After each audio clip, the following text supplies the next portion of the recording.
সালামু আলাইকুম। Option framework দিয়ে স্লাইডার ডাইনামিক করার টিউটোরিয়ালে আপনাদেরকে স্বাগতম জানাচ্ছি।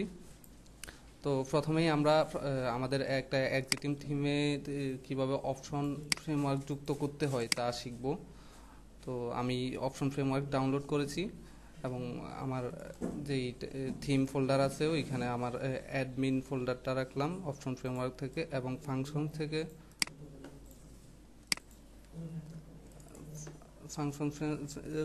থেকে রিকোয়ার ওয়ান্স নামে যে অপশনটি আছে ওটি আমার ফাংশনে নিয়ে পেস্ট করে দিলাম। অবশ্যই পিএইচপি এর ভেতরে হবে। তো এখন আমরা দেখব আমাদের থিমটাতে অপশন ফ্রেমওয়ার্ক সাপোর্ট করছে কিনা। তো এই জন্য আমি অ্যাডমিনে যাব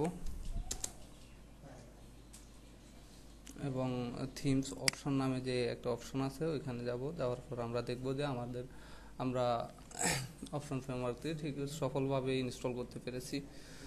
তো এখন আমরা আমাদের এই থিমের যে স্লাইডারটি আছে এটা একটি স্ট্যাটিক স্লাইডার হিসাবে আছে, আমরা এটাকে কিভাবে ডাইনামিক করতে হয় তা দেখব অপশন ফ্রেমওয়ার্কের মাধ্যমে। তো এই জন্য আমি গুগল সার্চ করেছিলাম এবং একটা কোড পেয়েছি, এটা আপনাদেরকে কীভাবে দেখবো। আমি dynamic slider with option framework দিয়ে গুগল সার্চ করেছিলাম এবং এখানে খুব ভালো একটা টেক্সট টিউটোরিয়াল দেখতে পাই। এই যে এই টিউটোরিয়ালটি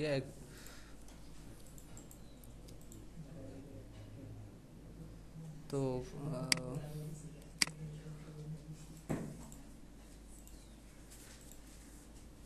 এই যে প্রথমেই আমি এই কোডটি কপি করে নিলাম এবং আমার যে অ্যাডমিন ফোল্ডার আছে ফাংশনস অপশনে আমি এখানে পেস্ট করে দিলাম।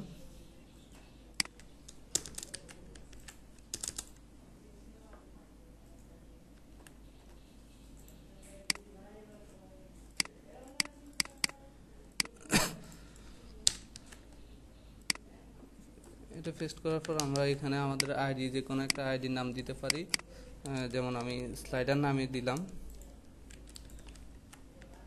টাইপও আমাদের স্লাইডার থাকলো, এখানে ডিসক্রিপশন দিয়ে দিলাম অ্যাড ইউর হিয়ার। তারপর আমাদের যা করতে হবে, আমাদের index.php-তে আমাদের স্লাইডারটি আছে ওইখানে যাব। index.php-তে গিয়ে আমাদের এই যে নিচে যে কোডটি আছে এই কোডটুকু কপি করে নিলাম, কপি করে এখানে রাখলাম। অবশ্যই পিএইচপির ভিতরে হবে।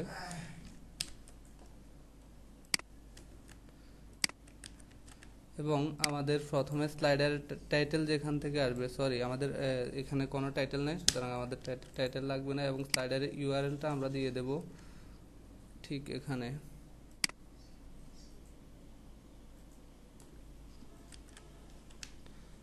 অবশ্যই পিএইচপির ভিতরে হবে।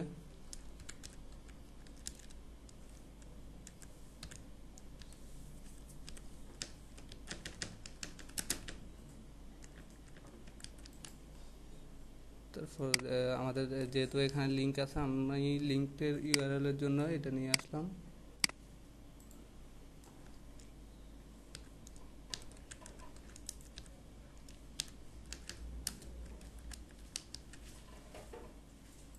তারপর ডিসক্রিপশনের জন্য আমি এটা কপি করে নিয়ে আসলাম।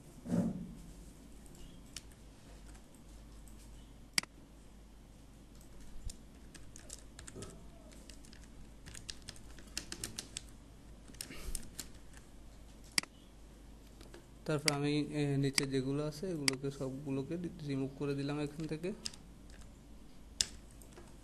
দিয়ে আমি এটাকে আমার যেই ফাংশনটা আছে এটার মাঝখানে দিলাম।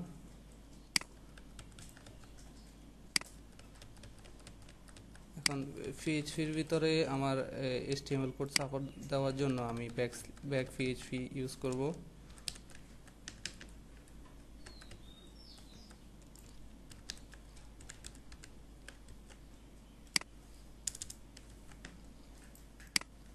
আমি আমার ফাংশনগুলোকে সাজিয়ে দিচ্ছি।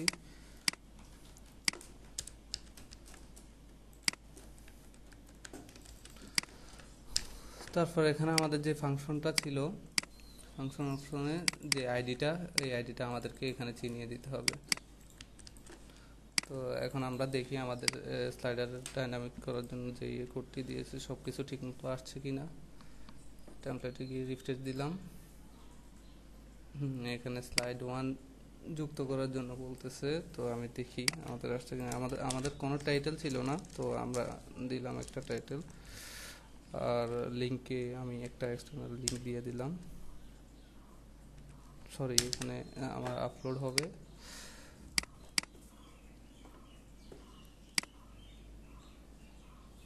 আমি যে কোনো একটা আপলোড করলাম এখন শুধু টেস্টের জন্য।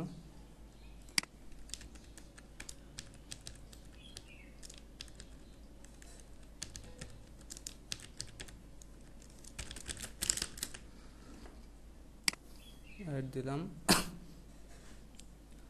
আরেকটা অ্যাড করি।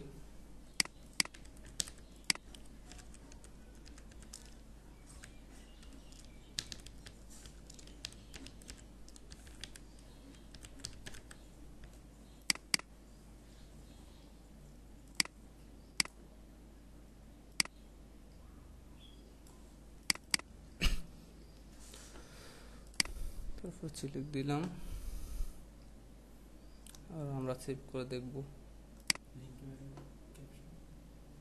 আচ্ছা, ওটা লাগবে না, দেখি একবার টেস্ট করে।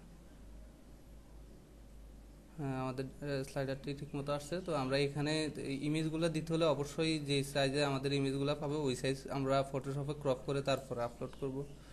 তো আশা করি সবাই বুঝতে পারছেন, এবং আমার টিউটোরিয়ালটি দেখে আশা করি এখন থেকে যে কোনো স্লাইডার অপশন ফ্রেমওয়ার্ক দিয়ে ডাইনামিক করতে পারবেন। ধন্যবাদ।